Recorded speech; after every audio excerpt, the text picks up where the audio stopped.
الحمد لله القائل أحسب الناس أن يسركوا أن يقولوا آمنا وهم لا يفتنون أشهد أن لا إله إلا الله وحده لا شريك له وأشهد أن محمدا عبده ورسوله اللهم صل وسلم على سيدنا حبيبنا المصطفى محمد صلى الله عليه وسلم أرسل رسوله بالهدى ودين الحق ليظهره على الدين كله وكفى بالله شهيدا أما بعد فيا أيها المسلمون أوصيكم وإياي بتقوى الله فقد فاز المتقون وقال الله تعالى في القرآن العزيز بعد أعوذ بالله من الشيطان الرجيم يا أيها الذين آمنوا اتقوا الله حق تقاته ولا تموتن إلا وأنتم مسلمون. Muslimin yang dirahmati Allah sekalian, marilah kita tingkatkan keimanan dan ketakwaan kita kepada Allah Subhanahu wa taala dengan melaksanakan segala yang diperintahkannya dan meninggalkan segala yang dilarangnya. Semoga dengan ketakwaan itu yang sebenar-benarnya akan keimanan yang teguh akan menjadikan kita hamba yang berjaya di dunia dan di akhirat kelak. Pada hari yang mulia ini, khatib akan membicarakan khutbah yang bertajuk pengajaran daripada ujian Allah. Muslimin yang berbahagia sekalian, pada awal tahun 2020, kita dikejutkan dengan penularan wabak COVID-19.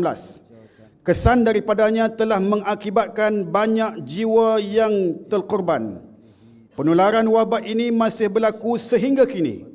Sehingga 7 Januari 2023, seramai lebih 5 juta orang yang telah dijangkiti dan seramai lebih 35,000 orang yang terkorban kerananya.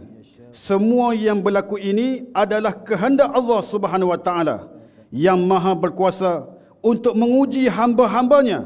Firman Allah Subhanahu wa taala menerusi surah Al-Ankabut pada ayat yang kedua yang telah dibacakan di awal tadi yang membawa maksud, patutkah manusia menyangka bahawa mereka akan dibiarkan dengan hanya berkata kami beriman, sedangkan mereka tidak diuji dengan sesuatu cubaan.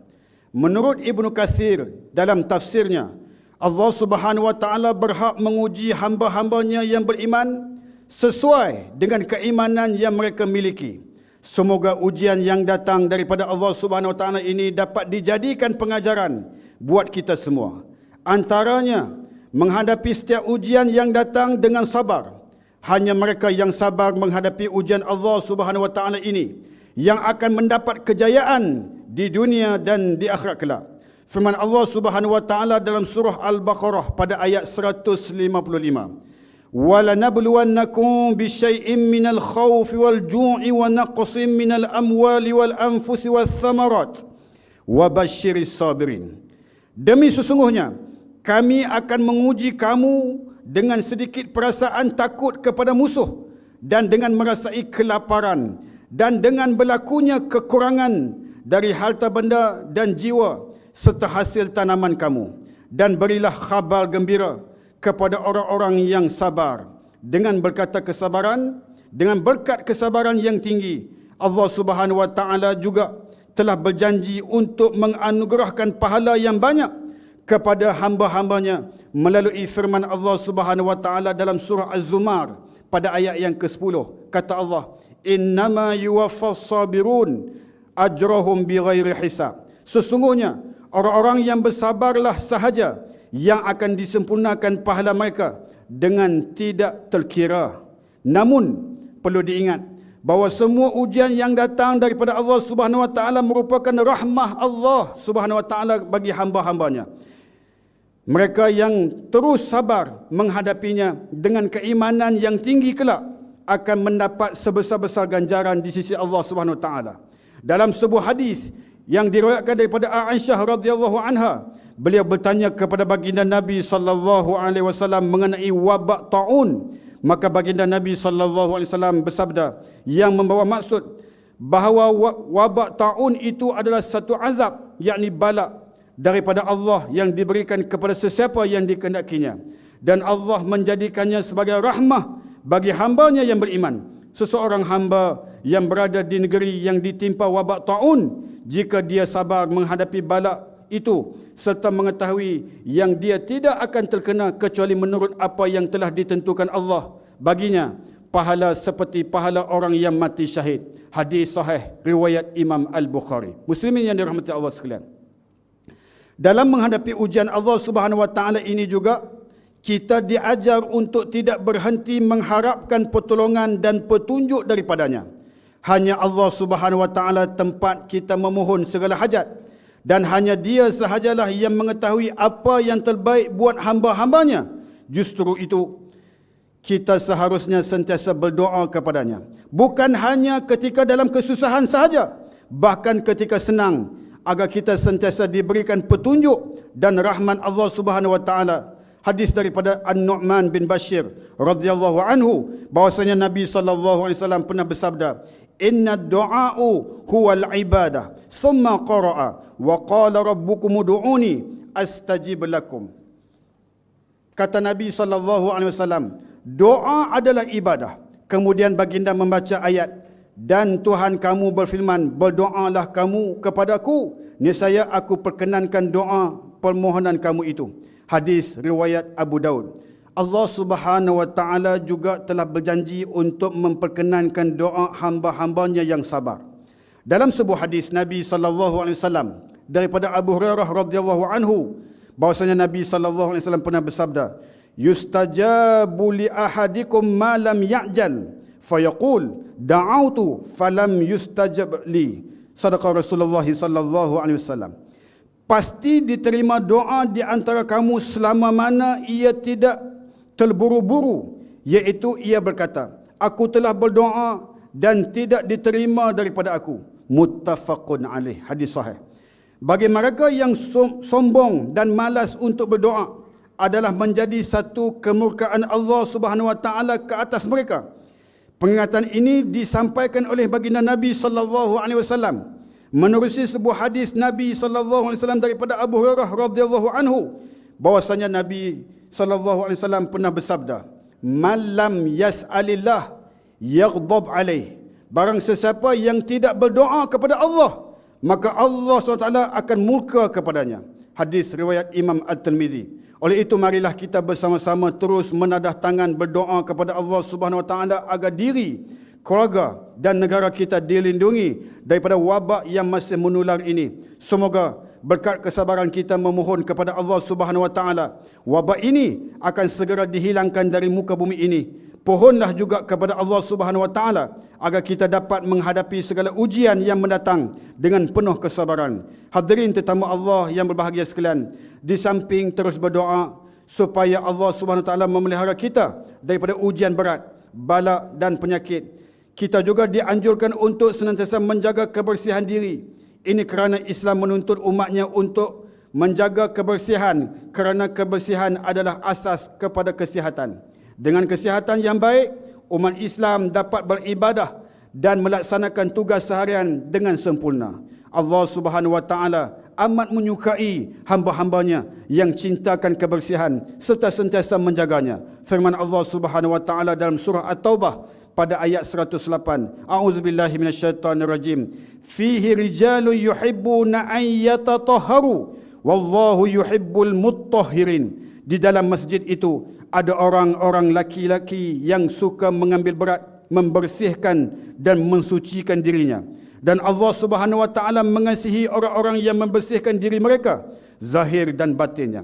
Baginda Nabi sallallahu alaihi wasallam pernah memberi peringatan untuk menjaga kebersihan menerusi sebuah hadis daripada Sa'id bin Musayyab radhiyallahu anhu bahwasanya Nabi sallallahu alaihi wasallam pernah bersabda yang membawa maksud, sesungguhnya Allah itu baik, Dia menyukai kebaikan. Allah itu bersih, Dia menyukai kebersihan. Allah itu mulia, Dia menyukai kemuliaan. Allah itu dermawan, Dia menyukai kedermawanan. Maka bersihkanlah olehmu tempat-tempatmu dan janganlah kamu menyerupai kaum Yahudi.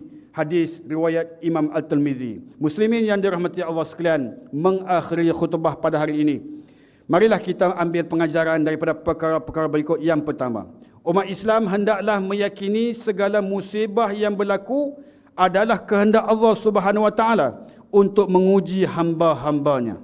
Yang kedua, umat Islam hendaklah sabar dan terus berdoa kepada Allah Subhanahu Wa Taala dalam menghadapi apa jua ujian daripada Allah Subhanahu Wa Taala. Yang ketiga, umat Islam hendaklah mengambil pengajaran daripada ujian Allah Subhanahu Wa Taala dan berusaha untuk mendekatkan diri kepada Allah Subhanahu Wa Taala. Auzubillahi minasyaitonirrajim. Wa idza massal insana dhurru da'ana li janbihi aw qa'idan aw qa'iman falamma kashafna anhu dhurrahu marra ka'an lam yad'una ila dhurrin massah kadzalika zuyyina lil musrifin ma kanu ya'malun. Dan apabila seseorang manusia ditimpa kesusahan, merayulah dia kepada kami dalam segala keadaan, sama ada dia sedang berbaring ataupun sedang duduk ataupun sedang berdiri, manakala kami hapuskan kesusahan itu daripadanya. Dia terus membawa cara lamanya seolah-olah dia tidak pernah merayu kepada kami, memohon hapuskan sebarang kesusahan yang menimpanya, sebagaimana dia memandang eloknya bawaannya itu. Demikianlah perelokkan pada pandangan orang-orang yang melampau pada yang mereka yang lakukan itu. Surah Yunus pada ayat yang ke-12. Barakallahu li wa lakum fil Qur'anil aziz wa nafa'ani wa iyyakum bima fihi minal ayati wadh dhikril hakim wa taqabbala minni wa minkum tilawatah innahu huwas samiul alim. Aqulu qawli hadza wa astaghfirullahal azim li wa lakum wa lisairil muslimina wal muslimat wal mu'minina wal mu'minat fastaghfiruh faya fawzal mustaghfirin wa ya najatat taibin. Alhamdulillahilladzi hadana li hadza wa ma kunna linahtadiya laula an hadanallah. Asyhadu an la ilaha illallah wahdahu la syarikalah wa asyhadu anna Muhammadan abduhu wa rasuluh. Allahumma salli wa sallim wa barik ala sayyidina Muhammad wa ala alihi wa sahbihi wa man tabi'ahum bi ihsanin ila yaumiddin. Amma ba'd, fa ya ibadallah ittaqullah usikum wa iyaya bitaqwallah faqad fazal muttaqun. Hadirin yang dirahmati Allah sekalian, marilah sama-sama kita bertakwa kepada Allah Subhanahu wa taala dengan melakukan ketaatan kepadanya dan menjauhkan diri daripada perbuatan keji dan maksiat terhadapnya. Kata Allah Subhanahu wa taala, innallaha wa malaikatahu yusalluna 'alan nabi ya ayyuhalladzina amanu sallu 'alaihi wa sallimu taslima. Allahumma salli wa sallim ala sayyidina Muhammad wa ala alihi wa ashabihi ajma'in. Allahumma ighfir lil muslimina wal muslimat wal mu'minina wal mu'minat al ahya'i minhum wal amwat innaka sami'un qaribun mujibud da'wat wa ya qadiyal hajat. Allahumma inna nas'aluka wa natawassalu ilaika binabiyyikal amin wa nas'aluka bi asma'ikal husna wa sifatikal uzma an tahfadha bi 'aini inayatika rabbaniyah wa bi hifdzi wiqayatika samadaniyah jalalata malikina muazzam Sultan Selangor Sultan Syarafuddin Idris Shah Al-Haj Ibni Almarhum Sultan Salahuddin Abdul Aziz Shah Al-Haj. Allahumma adimil auna wal hidayata wat tawfiqa was sihhata was salamata mink liwali ahdi Selangor Tengku Amir Shah Ibni Sultan Syarafuddin Idris Shah Al-Haj fi amni wa salahin wa afiyatin bimannika wa karamika ya zal jalali wal ikram. Allahumma atil umrahuma muslihainil muwaddafin wa ru'iyati wal bilad wa balligh maqasidahuma li tariqil huda wa rasyad. Ya Allah, ya Tuhan kami, ampunkanlah segala dosa dan kesalahan kami. Ampunkanlah segala dosa dan kesalahan ibu dan ayah kami, wahai Allah. Kasihanilah mereka dan sayangilah mereka seperti mana kasih dan sayangnya mereka kepada kami semasa kecil. Ibu dan ayah kami yang telah meninggal dunia, jadikanlah kubur ibu dan ayah kami itu satu taman daripada taman-taman syurgamu, wahai Allah. Dan jangan sesekali kau jadikan kubur ibu dan ayah kami itu satu lubang daripada lubang-lubang api neraka-Mu, ya Rahman. Wahai Allah, ya Tuhan kami, kau pandanglah kami dengan penuh kasih sayang-Mu kepada kami, wahai Allah. Makbulkanlah segala hajat-hajat kami dan cita-cita kami. Mudah-mudahan tahun 2023 ini, wahai Allah, tahun yang lebih bermakna di dalam sejarah hidup kami beribadah kepadamu, wahai Allah. Wahai Allah, ya Tuhan kami, selamatkanlah anak-anak kami dan isteri kami, wahai Allah, Jadikan mereka dan kami, wahai Allah, hamba-hambamu yang senantiasa mentaatimu, dan jauhkan kami daripada menjadi hamba-hambamu yang lalai daripada mengingatimu, wahai Allah. Wahai Allah, ya Tuhan kami, di hari Jumaat yang penuh dengan keberkatan ini, wahai Allah, ada hamba-hambamu yang menyalurkan sumbangannya kepada tabung-tabung surau Nurul Ikhlas ini, wahai Allah. Kau muliakan hamba-hambamu ini, wahai Allah, yang selalu memberikan infak kepada tabung surau Nurul Ikhlas ini, wahai Allah. Mudah-mudahan rezekinya itu menjadi asbab kekayaan kepada dirinya dan keluarganya yang berterusan sehingga ke hari kiamat, wahai Allah. Wahai Allah, ya Tuhan kami, jangan kau jadikan kami hamba-hambamu yang bakhil ketika mana kami hidup di dunia ini, wahai Allah. Wahai Allah, ya Tuhan kami, kalaulah engkau nak menjemput kami untuk mengambil nyawa kami dalam masa terdekat ini, wahai Allah, ambillah nyawa kami dalam keadaan husnul khatimah. Ambillah nyawa kami dalam keadaan kami sempat bertaubat kepadamu, wahai Allah. Dan ambillah nyawa kami dalam keadaan kami sempat menyebut kalimahmu, la ilaha illallah. Jangan sesekali engkau mengambil nyawa kami dalam keadaan kami berlumuran dengan dosa dan maksiat terhadap-Mu, wahai Allah. Ya Allah, ya Tuhan kami, selamatkan kami pada setiap waktu dan ketika, tidak kira di mana jua kami berada. Juga kami pohonkan kepadamu, wahai Allah, selamatkanlah negara kami yang tercinta ini, wahai Allah, dari segala ancaman dan mara bahaya, dari segala kekacauan dan huru-hara, agar kami dapat hidup dalam aman dan sejahtera. Allahumma rabbana atina fid dunya hasanah wa fil akhirati hasanatan wa qina azaban nar. Ibadallah, inna Allah ya'muru bil adli wal ihsan wa ita'i dzil qurba wa yanha 'anil fahsya'i wal munkari wal baghi ya'idzukum la'allakum tadhakkarun. Fadhkurullahal 'azima yadhkurkum washkuruhu 'ala ni'amihi yazidkum was'aluhu min fadlihi yu'tikum wa la dzikrullahi akbar wallahu ya'lamu ma tasna'un. Aqimis salata li dzikri.